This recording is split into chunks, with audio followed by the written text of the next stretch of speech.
今日介紹呢個樓盤呢，如果你係以下呢兩類人嘅話呢，你可以直接劃走啦，因為係完全唔適合你嘅呢個樓盤。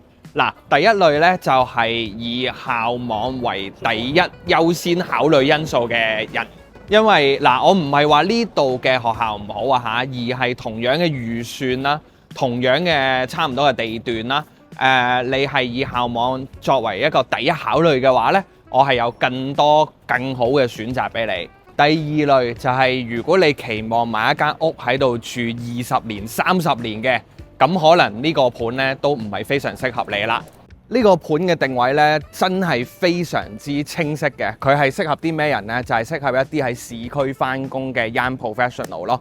嗱，基本上9分鐘呢就能夠由項目一直搭火車嚟到呢個市區核心 Waterloo 火車站。有啲人好擔心，喂，呢度得火車冇地鐵喎。但係唔需要擔心嘅，呢個係全歐洲最大型嘅火車中轉站嚟㗎。如果你去 Victoria 或者 Waterloo 嘅話咧，你 miss 咗一班車咧，5分鐘之內咧，下一班咧係一定會出現嘅。旁邊咧亦都有一條非常之精彩嘅 High Street， 生活所需咧亦都能夠滿足。同埋你見到其實由火車站出嚟到呢度都係非常之繁忙啊、熱鬧啊。我嘅感覺係好有活力咯，咁所以係啱年青人多好多嘅。基本上有銀行啦，有 TK Maxx 啦，Boots 啦，藥房啦，前面有我最中意嘅麥當勞啦。咁再行前少少呢，兩大最高級嘅超市馬莎同埋呢個 Waitrose 呢，都喺前面等緊你噶啦。咁如果你行翻去火車站嗰邊嘅話呢，亦都有Sainsbury 嘅。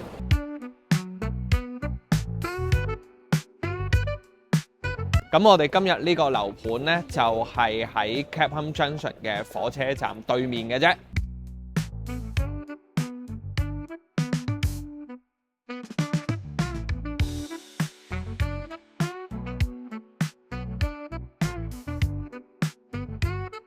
而家嚟到一個大概560尺嘅一房示範單位啦，咁我哋而家就係一個8樓嘅樓層嚟嘅。咁你見到啦，既然佢嗰個合適嘅客群咧係一啲市區上班嘅 young professional 嘅時候咧，基本上佢成個設計咧都係用色會比較大膽同埋前衛啦。咁全屋咧都係 Siemens 或者係 Bosch 嘅 appliances 喺度啦。同埋我自己覺得佢嗰個客廳嘅位係好夠深咯。最令我 impressive 嘅有兩樣嘢，其中一樣嘢就係嗰個景觀啦。